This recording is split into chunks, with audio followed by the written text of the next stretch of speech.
The rain arrives without ceremony, the way most emergencies do, sudden, insistent, demanding attention. Through the glass doors of Riverside General Hospital, the night shift moves with practiced exhaustion, their shadows long under fluorescent corridors that never sleep. Lana Cross doesn't notice the rain at first. Her focus narrows to the small hand wrapped around her finger, a 7-year-old named Marcus, recovering from appendicitis, who refuses to let go until she finishes the story about the brave knight who wasn't afraid of dragons. Her scrubs carry the accumulated weight of 14 hours, wrinkled at the elbows where she's rolled them up countless times to wash blood from her forearms. Dark hair escapes from her ponytail in wisps that frame a face too young for the shadows beneath her eyes, yet her gaze holds that particular alertness that trauma nurses develop, always watching, always ready. The night one, she whispers to Marcus, gently extracting her finger. He always does when he remembers to be brave. Thunder rolls across the parking lot as she stands, knees protesting. Through the window, she watches rain transform the ER entrance into a watercolor painting red neon, bleeding into wet asphalt, creating rivers of light that pulse with each emergency vehicle that passes. She's technically off shift. Has been for 20 minutes. But leaving feels like abandoning a post, especially when the skeleton crew tonight is already stretched thin. The automatic doors explode open with such force that conversations halt mid-sentence. 4 Navy servicemen rush through, their dress blues soaked black with rain and something darker. Between them, carried on a makeshift stretcher of military jackets, lies a figure whose chest rises in stuttering, uneven gasps. Blood seeps through layers of field dressing, pooling on the linoleum in patterns that will haunt someone's dreams tonight. 40 bullet wounds, training exercise gone wrong, he's bleeding out. The tallest serviceman's voice cracks on the last word. His nameplate reads Morrison, and his hands shake as he grips his unconscious brother's shoulder. "Where's the surgeon? We need a surgeon." The charge nurse, Patricia Reeves, checks her tablet with fingers that have steadied through 30 years of crisis. Her face pales. Dr. Hammond is 40 minutes out. Highways flooded. "Doctor, Chen is in surgery, won't be free for another hour." The soldier's eyes flutter open for a heartbeat, unfocused, searching. They find Lana's face and hold there, a wordless plea passing between them that transcends protocol. Transcends everything except the fundamental human recognition of one life reaching for another. His lips move. No sound emerging, but she reads the shape of the word. "Please." Lana's hands tighten around the mask, still dangling from her neck. The calculation runs through her mind in milliseconds. She's assisted on vascular repairs, studied the procedures, knows the theory. But solo? Without supervision? The liability alone could end her career before it truly begins. The hospital's lawyers would feast on her bones. The monitor's beeping grows erratic. Each missed beat represents organs shutting down, a cascade failure that no amount of legal protection can reverse. She turns to Patricia, and something in her expression makes the older woman step back. "Prep O. R. 2. Now." "Lana. You can't." "I can. I will." She's already moving, muscle memory taking over. "Get me 2 units of O negative. All the vascular clamps you can find. And someone who can maintain suction without fainting. We have maybe 10 minutes before his organs start shutting down permanently." The rain hammers against the windows as they wheel him through the corridors, leaving a trail of diluted red that the janitor will mop up later, shaking his head at the madness of young people who think they can play God. The operating room doors seal with a pneumatic hiss, cutting off the outside world. Under the surgical lights, everything becomes hyper-real. The metallic scent of blood, mixing with antiseptic. The ventilator's mechanical breathing, the green drape that transforms a human being into a surgical field. Lana's hands move through the ritual of scrubbing, each stroke deliberate, grounding her in the present moment. The first incision reveals the extent of the damage. 40 wounds might have been an exaggeration, but not by much.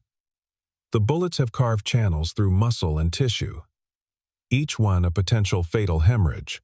She works methodically, her world shrinking to the few inches illuminated by the overhead light. Clamp. Suture. Check for leaks. Move to the next. Her back aches from hunching over the table. Sweat, pooling beneath her mask. Despite the OR's Arctic temperature, pressures dropping, the anesthesiologist warns. His name is Derek, fresh from residency, and his voice carries the thin edge of panic. I know. She doesn't look up, can't afford to. Her fingers work inside the chest cavity, feeling for the source of the internal bleeding that's filling the thoracic cavity faster than the suction can clear it. There's a nick in the subclavian artery, barely visible but lethal if left unchecked. The repair requires precision beyond her training, stitches so fine they're almost theoretical. She remembers her mother's voice, teaching her to sew when she was 8, patient hands guiding smaller ones. Steady pressure, even stitches. Don't rush. Each one matters. Time becomes elastic. Minutes stretch into hours, or perhaps hours compress into heartbeats. The monitor's rhythm steadies incrementally, each successful repair buying precious seconds. Her hands cramp from the sustained precision, but she pushes through, whispering encouragement to the soldier, as if he can hear her through the anesthetic depths. Stay with me, sailor. Your brothers are waiting outside. They carried you through the storm.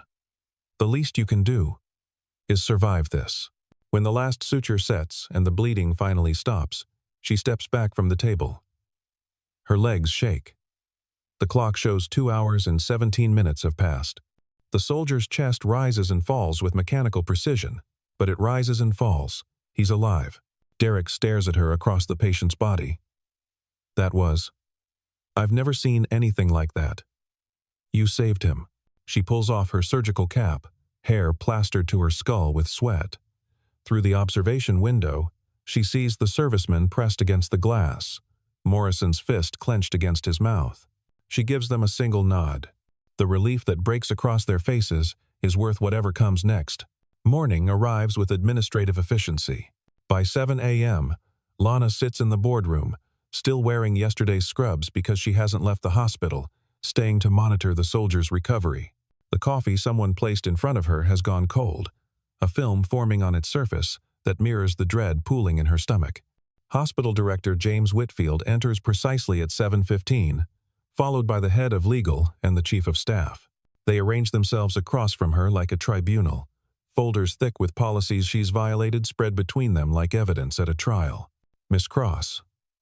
Whitfield begins, his voice carrying that particular tone of corporate sympathy that precedes termination. What you did last night was remarkable. The patient is stable, expected to make a full recovery. His command has already called to express their gratitude. She waits for the but. It arrives wrapped in legalese. However, you performed a major surgical procedure without proper credentials, without attending physician oversight, and in direct violation of hospital protocol. He slides a paper across the table. This is a notice of immediate termination. We'll need your badge and keys. The words land like physical blows, but she keeps her face neutral.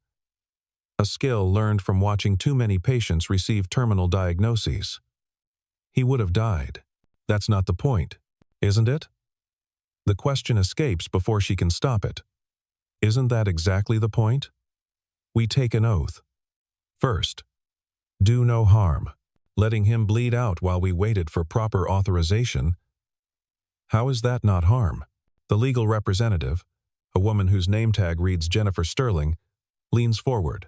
The hospital has liability concerns, insurance ramifications. If something had gone wrong, but it didn't, this time. Sterling's voice sharpens. What about next time? What precedent does this set? Lana understands the argument, even agrees with its logic in the abstract. But logic feels hollow when weighed against the soldier's eyes, that moment of connection that demanded action over authorization. She signs the termination papers without reading them, her signature steady despite everything. The walk to her locker stretches through corridors she knows by heart. Colleagues she's worked beside for 2 years avoid her eyes, some from shame, others from fear of association. Only Patricia stops her, pressing a hand to her shoulder. You did the right thing, the older nurse whispers. Don't let anyone tell you different. Her locker empties quickly. There's not much to pack after 2 years. A stethoscope her mother gave her at graduation, worn soft at the earpieces. A notebook filled with observations from difficult cases, lessons learned in cramped handwriting. A photo from last year's Christmas party, the entire trauma team wearing ridiculous sweaters, laughing at some joke she can't remember. Outside, the rain has stopped, but puddles remain, reflecting a gray sky that can't decide whether to clear or storm again. Her reflection in the water waivers, distorted, unrecognizable. She thinks about calling her mother, then remembers it's too early in California, where her mother tends her garden and pretends not to worry about her daughter working in a city hospital. The apartment feels smaller when you have nowhere else to be. Lana sets her badge on the kitchen table, where it catches the afternoon light streaming through unwashed windows. The metal is warm from her pocket, the photo slightly faded from constant handling. She traces her name with one finger. Lana Cross. RN. Trauma. Unit. Former Trauma Unit. Her phone buzzes with messages she doesn't read, voicemails she doesn't play. Except one text breaks through her numbness from the pediatric ward, the mother of little Marcus. He's asking when you're coming back to finish the story. She stares at the message for a long time, thumb hovering over the keyboard. What do you tell a 7-year-old about choosing between rules and righteousness? How do you explain that sometimes being brave means losing everything? She doesn't respond. Instead, she sits at her window and watches the city wake up. Rush toward another day of emergencies and protocols, successes and failures measured in metrics that don't account for the weight of a dying man's eyes. Her mother calls that evening, somehow knowing despite the distance and silence. "I heard," is all she says at first, then. "Do you remember what I told you when you started nursing school? Do the right thing," Lana recites, "even if you stand alone, especially then." Her mother's voice carries the warmth of California sunshine, of gardens that bloom despite drought. Standing alone is how you know it's right. They talk until the sky darkens again, about nothing and everything. And when Lana finally sleeps, she dreams not of blood or surgical lights, but of Marcus's small hand in hers, holding on with absolute trust. The helicopter appears the next afternoon without warning, its roar rattling windows and setting off car alarms throughout the apartment complex. Neighbors emerge onto balconies, phones raised to capture whatever drama unfolds. The Navy Sea King descends into the parking lot with military precision, its downdraft scattering leaves and debris in perfectly circular patterns. A naval officer emerges, his whites so crisp they seem to repel the dust swirling around him. Commander William Thorne, according to his insignia, walks with the measured stride of someone who's delivered both death notifications and commendations, who understands the weight of both. He finds Lana in her apartment, still wearing yesterday's clothes because changing seemed to require more energy than she possessed. When she opens the door, he removes his cover and tucks it under his arm, a gesture of respect that makes her throat tighten. "Miss Cross, I'm here on behalf of the United States Navy and Petty Officer First Class Ethan Cole, the man you saved 2 nights ago." He produces a wooden box from his briefcase, the kind that usually holds medals for valor under fire. The Secretary of the Navy has authorized a civilian commendation for exceptional service. The medal is heavier than she expects, its weight substantial in her palm.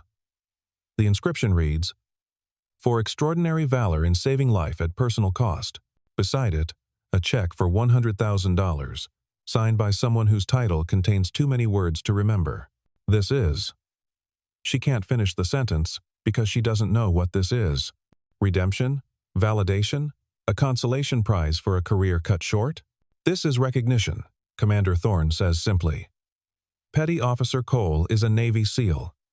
His team was conducting urban warfare training when equipment malfunctioned. 40 servicemen owe their brother's life to your actions. The Navy doesn't forget its debts. The story breaks within hours. Reporters gather outside her apartment building, their questions overlapping into white noise. The hospital issues a statement about reviewing policies in light of extraordinary circumstances. Director Whitfield appears on the evening news, somehow managing to suggest the hospital supported her actions all along. She watches it all from her window, feeling disconnected from the narrative being constructed around her. The woman they describe heroic nurse, medical maverick, bears little resemblance to the person who sat in that boardroom signing termination papers with hands that wouldn't stop shaking. The ceremony takes place at Naval Air Station Pensacola, where flags snap in the Gulf breeze and everything smells of salt and aviation fuel. Rows of servicemen and women stand at attention. Their precision, a form of respect she's never experienced. The sun breaks through clouds at the exact moment she steps onto the platform, as if nature itself has been choreographed for the occasion. Ethan Cole stands in his dress blues, still pale from blood loss but upright, alive. When their eyes meet, she sees the same recognition from that night in the ER. But transformed now, no longer plea, but gratitude so profound, it needs no words. He salutes her, a gesture that makes her uncomfortable until she understands it's not about military protocol, but about one human acknowledging an unpayable debt to another. Her speech is brief. She's written and discarded dozens of versions, each trying to capture something that resists language. In the end, she speaks simply, "They tell you in nursing school that you'll face moments when protocol and conscience diverge. They don't tell you how to choose. That night, I didn't choose, I just acted." If that makes me a hero, then heroism is just another word for doing what feels necessary, regardless of consequences. Petty Officer Cole would have done the same for me. Any of you would have. That's not heroism. That's humanity. After the ceremony, as people mill about with cups of coffee that taste like jet fuel, a man approaches. Dr. Robert Harrison, according to his business card, Chief of Emergency Medicine at Bayside Medical Center. "I've been following your story," he says, his handshake firm. "We're looking for someone to head our new rapid response unit, someone who understands that sometimes the right decision and the authorized decision aren't the same thing. You want to hire someone who was fired for violating protocol. I want to hire someone who saved a life when everyone else would have waited for permission." He hands her his card. "The position comes with full surgical training. Seems like you have a natural talent that deserves proper credentials." She studies the card, running her thumb over the embossed letters. "Can I think about it? Take all the time you need. Just know that Bayside believes in backing their people when they make tough calls. We'd rather defend courage than explain cowardice." The rehabilitation center smells of disinfectant and determination. Ethan works through physical therapy with the focused intensity of someone who's been given a second chance and refuses to waste it. When he sees her in the doorway, he waves off his therapist and walks over, his gait still unsteady but improving. They sit by windows that overlook the bay, where pelicans dive for fish and sailboats trace lazy patterns across the water. For a while, neither speaks. There's a comfort in shared silence between people who've been through something that defies small talk. "The medal," he finally says, "it doesn't really cover it, does it? Nothing could. I mean, they give you a piece of metal and some money, and somehow that's supposed to balance against your career?" He shakes his head. "I've been thinking about that night. I remember more than they think. I remember your voice, telling me to hang on. I remember thinking that if someone was fighting that hard for me, the least I could do was fight too. You would have done the same. Maybe. But I didn't have to. You did." He extends his hand, not for a shake, but palm up. "An offering. I'm alive because you didn't wait for permission. My wife has a husband because you didn't follow protocol. My kids have a father because you chose conscience over career. How do I thank you for that?" She takes his hand, feels the calluses from weapons training, the slight tremor from nerve damage that may never fully heal. "You live. You live well. That's thanks enough." As she's leaving the base, a young woman intercepts her. Navy scrubs, fresh-faced in the way of new nurses, who haven't yet been worn down by the weight of what they'll see.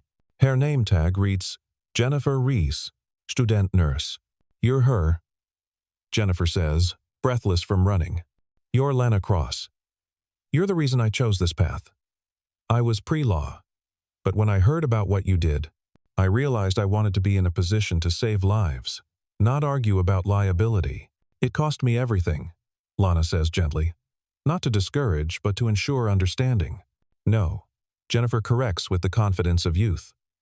"It cost you a job. It gave you everything else." The insight from someone so young makes Lana pause.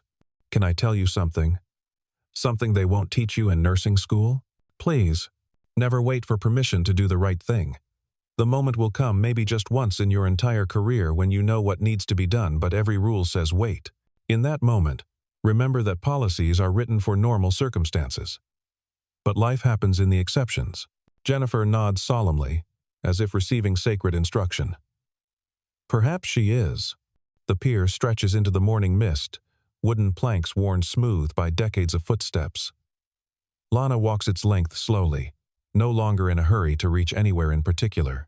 The sun breaks through clouds in stages, first illuminating the water in patches, then spreading until the entire bay glitters like scattered coins. She thinks about Ethan, beginning the slow work of rebuilding strength. About Jennifer, starting a journey that will test her in ways she can't yet imagine. About Marcus, who's probably telling other children about the nurse who told the best stories and then disappeared. About her mother, tending her garden, knowing her daughter will bloom wherever she's planted. Behind her, the naval base begins its morning routines.